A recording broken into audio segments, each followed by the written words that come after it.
Good morning, ladies and gentlemen. Spring, 1st of September, here in Walpole, Western Australia. I've been gathering firewood now for the best part of 40 years. When I was younger and fitter, I used to do it on my own, but now that I'm older and fatter, I need help the way I've been getting it hitherto. I go out in the bush to get my firewood, always Jarrah, West Australian hardwood, burns beautifully and clean. When you're out in the bush, there's four main chores. You've got to chainsaw your wood up into rounds like this guy down here, or even this guy over here. So you chainsaw it up, then you've got to cart it out of the bush. What we do then is we split with a manual splitter, a maul, because some of these are just too heavy to lift. So we split it and then we stack it. So they're the main chores. And of those chores, swinging a maul is the most strenuous for me. It tuckers me out pretty rapidly. So I've been surrounding myself with aids so that I can go out in the bush on my own. Take my lovely wife Sue, who's behind the camera with me, as travel insurance in case I take an accident. I've got log tongs, and just recently I've got this log right cant hook with log lifter, and you can roll a log and stand it up on the stand here, so it's elevated off the ground, and you can go along and cut it off without digging your chainsaw bar into the ground. Now we've got a very large family. I've got 5 sons-in-law, 3 sons, mostly thanks to my dear wife behind the camera there. Thank you, Sue.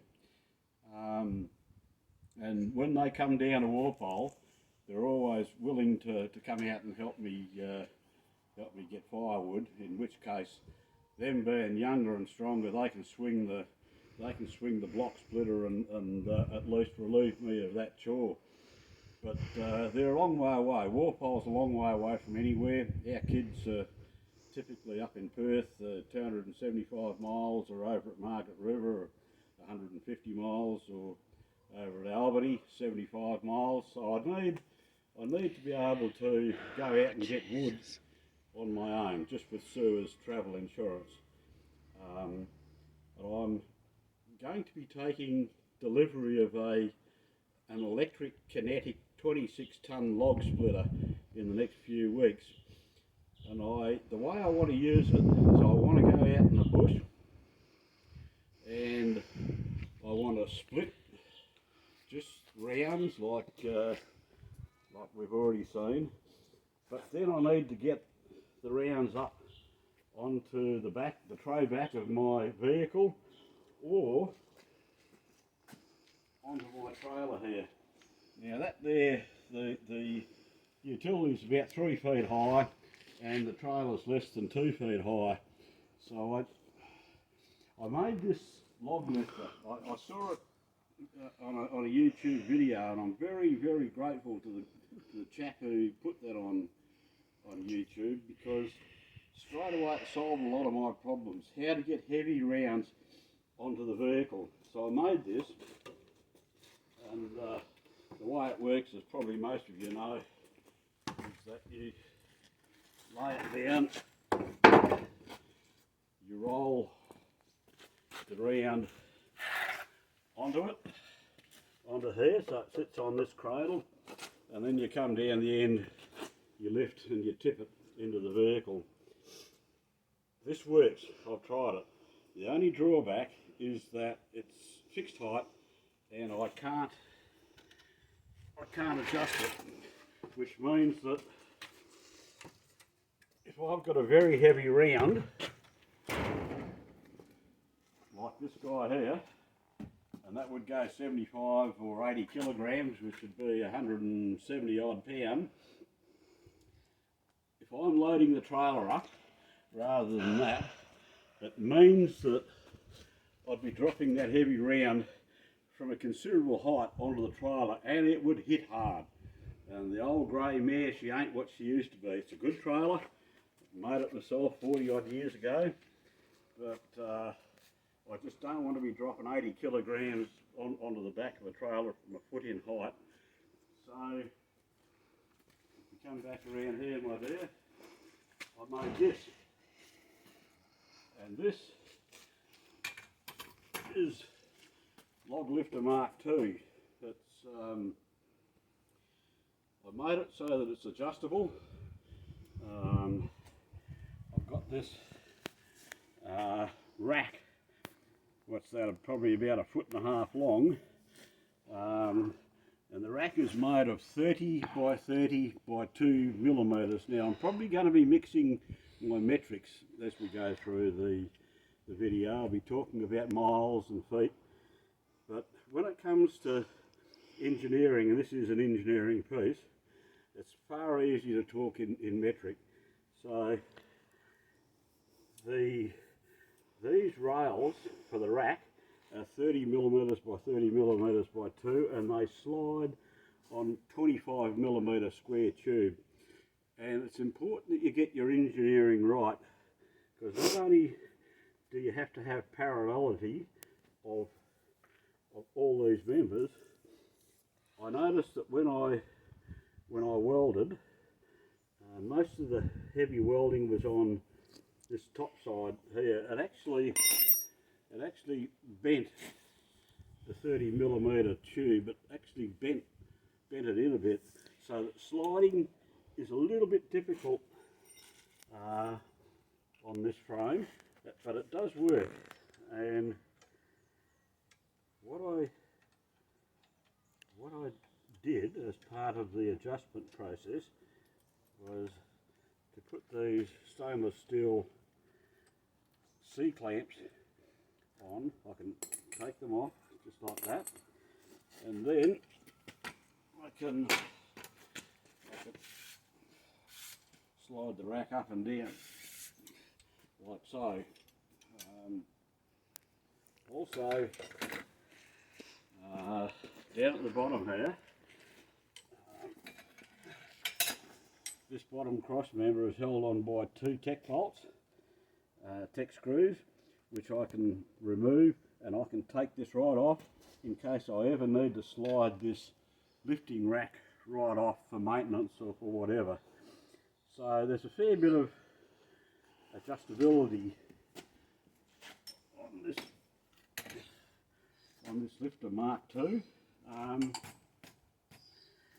I'll just put these back on because we're going to have a demonstration in a minute of how this works. I'll just put these clamps back on.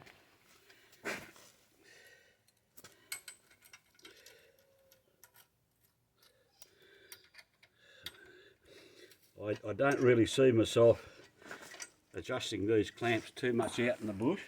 If I take just my tray back truck out in the bush, I'll leave it at about this height, which I know is about the right height for the tray back. Of course, as the load goes onto the vehicle, the thing will settle down on the springs, so there may be occasion where I have to lower it a bit so I'm not dropping from a height. If any of my sons or sons-in-law come down to help me, then I'll take the truck and I'll take the trailer, and I'll come back with a double load, make it pay for itself. And so when I'm loading the trailer, I would drop the height of that lifting rack, and as the trailer sagged under the weight, then I'd probably drop it even more.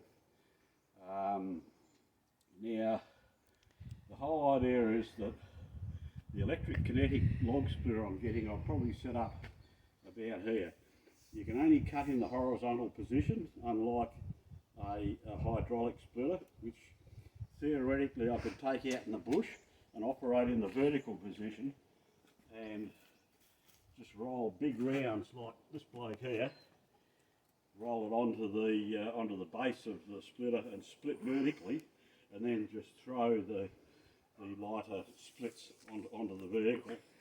But typically log splitters, even hydraulic, are not roadworthy. You'd be taking a heck of a risk down here, even though we're a long way away from the corridors of power and the main arm of the law. If you got caught by a cop, then you'd probably get punished. So I'm going to bring big rounds back from the bush, and I'm going to take straight from the vehicle onto the log splitter, split them, throw the splits into a wheelbarrow, and take the wheelbarrow. Come with me, Dad.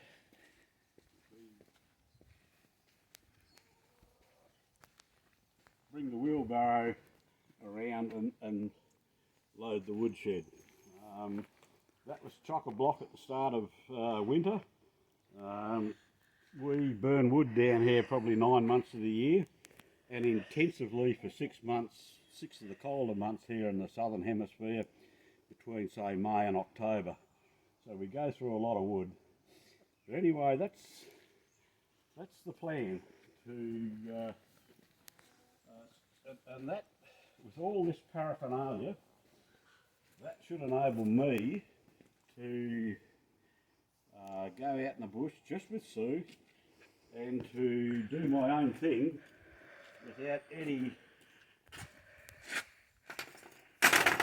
of my sons or sons-in-law to come and help me. Lastly, we'll have a demonstration. Now that's probably 30 kilograms. That's one of my chopping blocks, as is the big bloke over there that we saw earlier.